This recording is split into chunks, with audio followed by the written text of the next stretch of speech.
Can you guys say tentacles? Tentacles. Tentacles, yeah.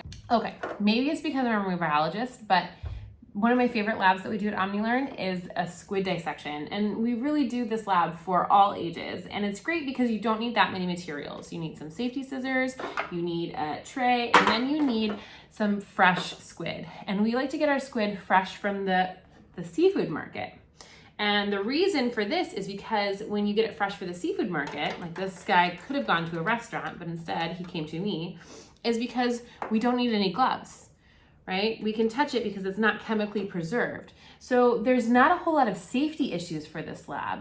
Like with all labs, you'd want to make sure that students are putting their food and their drink away, but that's a general lab reminder that we would use at all ages. Maybe when you get down to the smaller kids, and I'm talking 3K, PreK, kindergarten kids, we might go over the 5 senses and why we're not going to put anything in our mouths. Because even though this came from a fish market, it could go to a restaurant. We're not eating this today, right? I love calamari. We're not eating raw squid in a classroom, okay?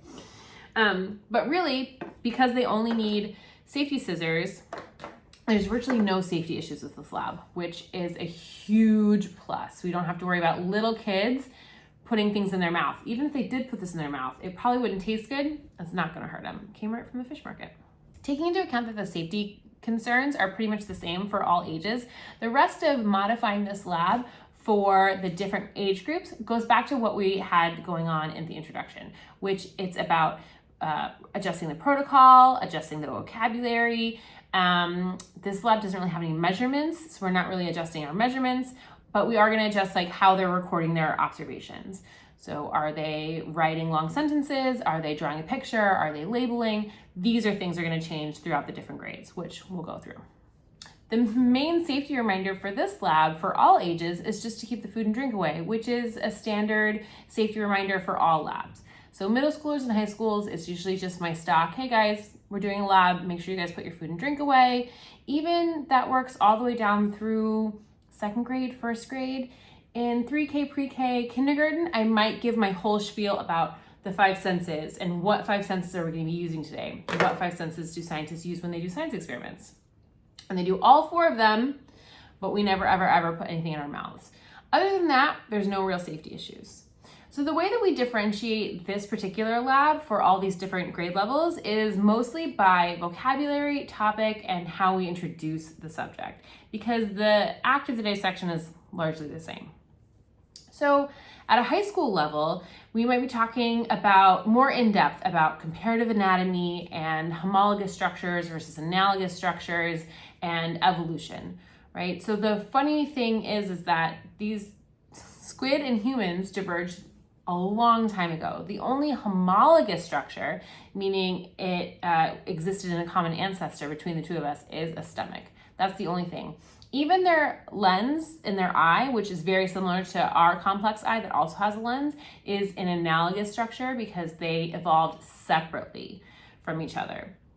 So we would use all of the high-level vocab. We would use gonads, we would use cecum, we would use pharynx, we would use buccal mass. We would be talking in depth about all of these types of structures. They would be leading themselves in the dissection, following along through a protocol, going through the external versus internal anatomy, referring to the dorsal versus ventral sides. They would be largely on their own, working through the dissection. Middle school would be largely similar, but we probably wouldn't get into such in-depth about these high-level, semi-difficult to identify structures. Another topic we like to cover at middle school level is this concept of biomimicry, which is the idea that there are answers to be found in nature to help inspire and drive new technologies for humans. And squid is a great example of this. They have these color-changing cells called chromatophores on the outside of their skin that are really amazing structures. And they can change size, and they can change shape, and they can change color. How can we make more technologically advanced camouflage mechanisms based on how squids are able to camouflage so well?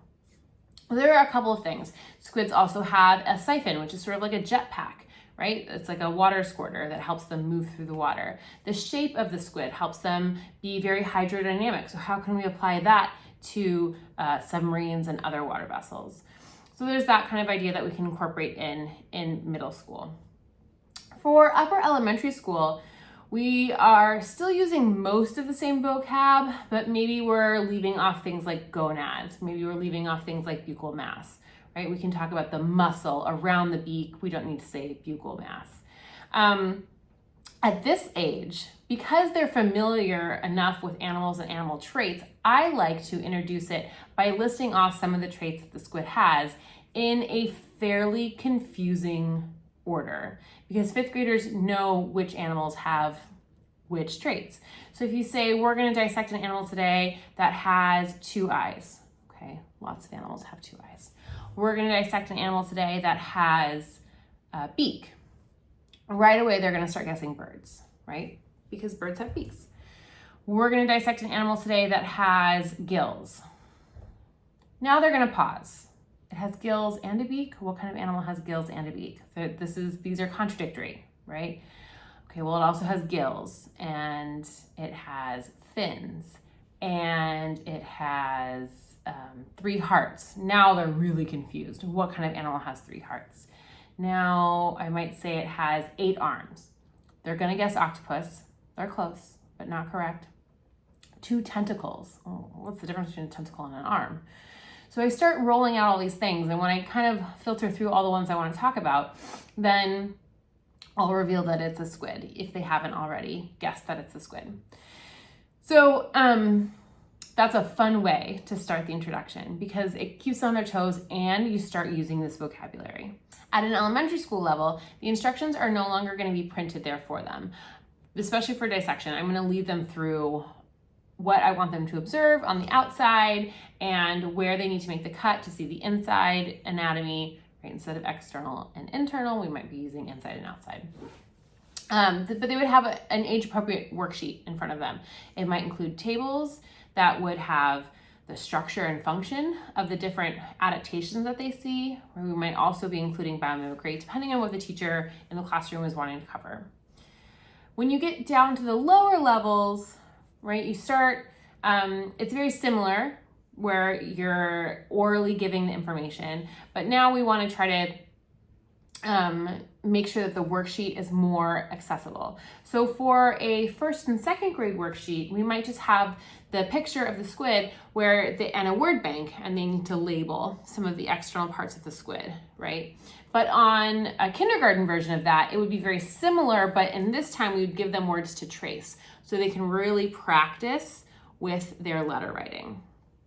At a pre-K, 3K level, we'd probably leave off this writing step altogether and just give them a picture of a squid to color, and then they can practice writing their name, right? Also at a pre-K and 3K level, we're working on very basic skills. We're counting the number of arms. We're counting the tentacles. We're working on holding scissors properly and cutting in a straight line, which is a skill for a 4-year-old.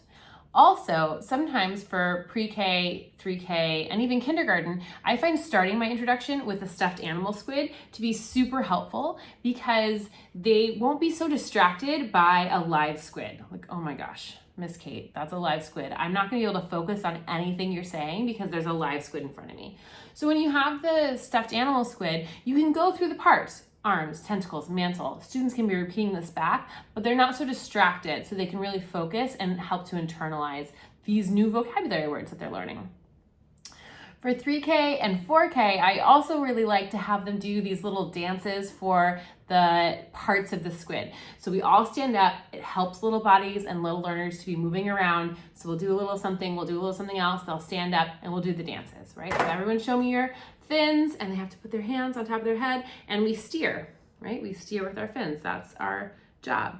And show me your beak, and we have to do our big chomping beak coming out of our mouths. That's for gripping and tearing at fish, right?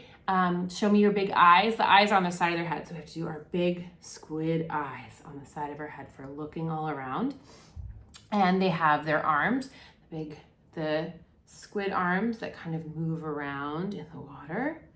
They have tentacles that are really, the 2 tentacles are different than the 8 arms. They're longer and their suction cups are bigger, and the tentacles are for sucking on to their food. So show me your tentacles. right? And they have a mantle, which is their big long body part, so they can show me their mantle as they kind of groove through the water. These repeats of the vocab are also critical for younger learners, right? They see it on the stuffed animal, they see it on the real squid, we're doing these dance moves, and it will help to internalize and really cement those brain connections that they're making. Right, here's the anatomy of our squid. This part, this long body part here is called the mantle. That's the part we like to eat. At the top of the mantle are 2 fins, help to steer the squid. Then we have the head down here. The eyes are on either side of the head, and then we have the arms here. The arms have suction cups on them, right, to help the squid hold on to their food. In the middle of the arms is the beak. And it's called a beak because it really does look like a bird's beak. So we can remove it. There's 2 parts to it. Here's one. And it really does look like a bird's beak. Okay. It kind of feels a bit like plastic, and it's made out of a very similar protein as our fingernails. Here's the other half of this beak. Okay, pretty cool. In addition to the 8 arms, squid have 2 long tentacles. The tentacles have even larger suction cups on the bottom, and that is for gripping and sucking their food. Okay. If we flip it around to the ventral side, we'll find the siphon or the water jet, which is the structure here. So the water will shoot from the mantle out this small opening, and it will propel the squid through the water column. Okay. When we're ready to cut to see the internal anatomy, we're going to cut on the ventral side, just one straight line. So we're going to use our safety scissors, and we're going to cut a straight line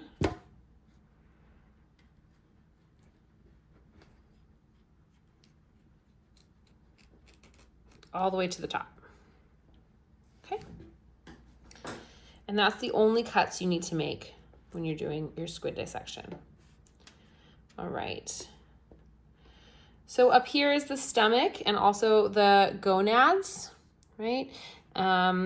This is the large kidney here. This silver bit is the ink sac. These feathery parts off to the side are the gills. They have 2 gills, just like we have 2 lungs. So they have a gill here, they have a gill here. There are 3 hearts, which may be difficult to see. This right here is one of the brachial hearts or gill hearts. And then this is the other one. And then the systemic heart is in the middle there. They kind of look like bits of chicken fat, okay? And then behind all this is a structure called the pen, sometimes called a quill, that you can remove, right? And it looks like this. It's made out of the same protein as that beak. So squid don't have bones, but they do have this to help them give some structure. Students will ask about the ink a lot. Some students will think that this is a fish that swallowed, but it's actually just the ink sac. So if you snip it open, you'll find some black ink that will come out. You can even dip the pen into it and write little messages in squid ink. If you give them a piece of paper, they can write their name in squid ink and take it home, which is pretty cool. So that's the basics of the dissection. Sometimes I might instruct students to find the lens of the eyeball, right? Especially if we're talking about high schoolers, we're talking about comparative anatomy. This here is that buccal mass, which is the jaw muscles that surround it. They have a special tongue called a radula, which is very difficult to see. I do like to have students remove the skin so they can better take a look at the chromatophores. Take the skin off of it, and you can hold and stretch the skin. You can really see all those really cool cells called chromatophores. And because the squid is not alive, they're not going to change shape or color anymore. But if the squid was alive, they would be able to change shape, size, and color. And that would give them that really excellent camouflage.